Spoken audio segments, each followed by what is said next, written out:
Hola chicas, yo soy Dayana y ahora le voy a hablar sobre las malformaciones del aparato digestivo y esto es un tema que va a continuación de lo que va a dar Alan. Para comenzar de una manera ordenada, voy a hablar primero de las malformaciones del intestino anterior, luego el medio y por último el posterior. En la patología del intestino anterior encontramos las anomalías esofágicas, como la atresia y las fístulas tracheoesofágicas. En las atresias ocurre la falta de comunicación entre el esófago proximal con el esófago distal, y esto se debe por la desviación del tabique traqueoesofágico hacia posterior o también por la falta de la recanalización a nivel del esófago.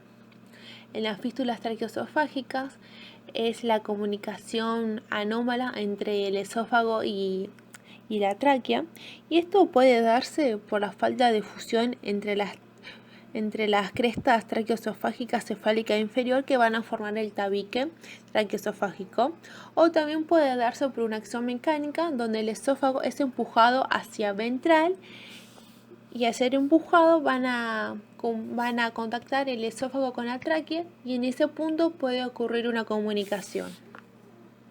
En la estenosis esofágica ocurre un estrechamiento del esófago y esto puede darse por la incompleta recanalización del esófago. Y en la hernia de hiato congénita, el esófago no va a elongar lo suficiente, es decir, no va a crecer en sentido longitudinal y por ende va a ser corto. Si al ser corto va a traccionar el estómago hacia cefálico, produciendo la salida de parte de este hacia la cavidad torácica a través del hiato esofágico del diafragma. A nivel del estómago encontramos la estenosis pilórica. La estenosis pilórica se caracteriza por la hipertrofia del píloro, una parte del estómago.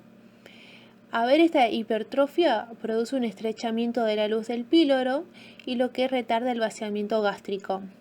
Esta enfermedad, esta patología se hace evidente a los 21 días postnatal, ya que el estómago va a aumentar de tamaño y aumentar de tamaño va a aumentar su capacidad de llenado y en simultáneo ocurre también una mayor producción de leche materna. Ambas cosas va a producir un llenado estomacal rápido y al no haber un vaciamiento va a producir lo que es un vómito en eyección. En las glándulas agnesas del aparato digestivo podemos encontrar anomalías como la atresia biliar. Esta se caracteriza por la obliteración de los conductos biliares, tanto extrahepáticos como intrahepáticos. En la imagen A podemos ver la obliteración del conducto colédoco, es decir, que no tiene luz, y en su porción proximal podemos ver cómo iban a desembocar en él el conducto cístico y los conductos hepáticos. En la imagen G podemos observar cómo los conductos intrahepáticos se encuentran totalmente obliterados. A nivel de la vesícula biliar podemos encontrar la duplicación de la misma. Y a nivel del páncreas encontramos el páncreas anular.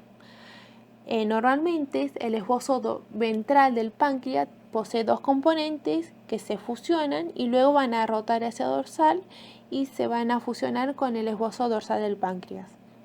En este caso, estos dos componentes no se fusionan y van a rotar alrededor del duodeno en sentido contrario y se van a fusionar con el esbozo dorsal. Esta rotación lo que va a producir es un anillo alrededor del duodeno y este anillo va a apretarlo provocando una estenosis o la oclusión total de la luz. En el intestino medio vamos a encontrar diversas anomalías intestinales. La estenosis intestinal es el estrechamiento de la luz del intestino por una incompleta recanalización de la luz intestinal, y la atresia intestinal es la falta de un segmento del intestino. También puede ocurrir que queden restos del conducto vitelino, es decir, la persistencia del conducto. Y esta persistencia la podemos encontrar como divertículo de Meckel, como lo vemos en la imagen primera, en la primera imagen. Este divertículo de Meckel puede contactar con el ombligo a través de un cordón fibroso que se llama ligamento vitelino. o también puede presentarse en forma de quiste. Este quiste viscerino se va a unir con el ilion a través del ligamento vitelino y también con el ombligo por otro ligamento vitelino.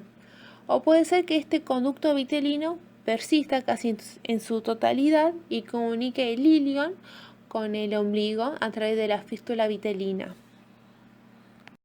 El ónfalocele es la herniación de las vísceras abdominales a través del anillo umbilical hacia el cordón umbilical.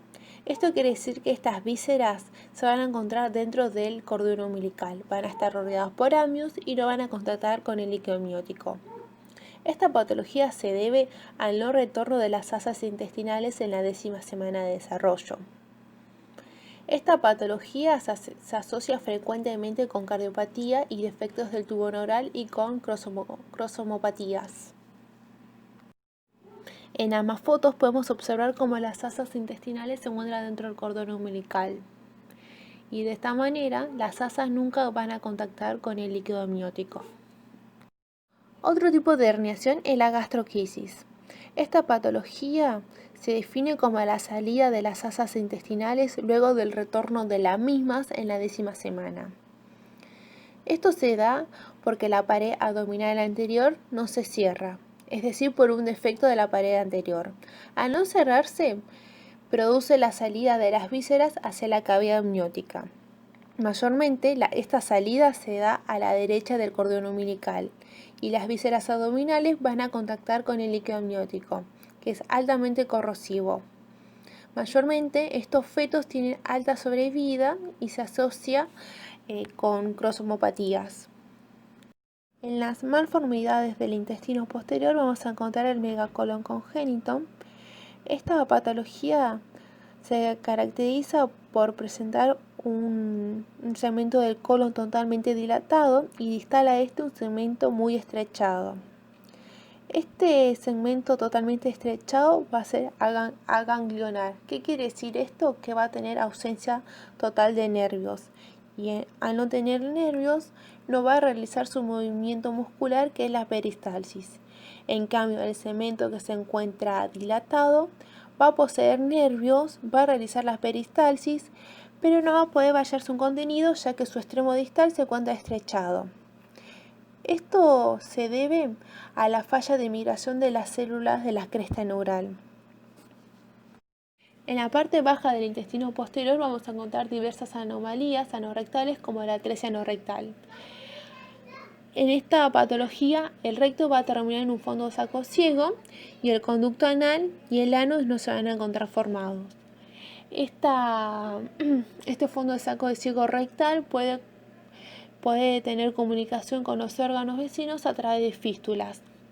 Las fístulas se originan a partir del tabicamiento incorrecto o deficiente de la cloaca, es decir, que el tabique urorectal no llega a contactar con la cloaca.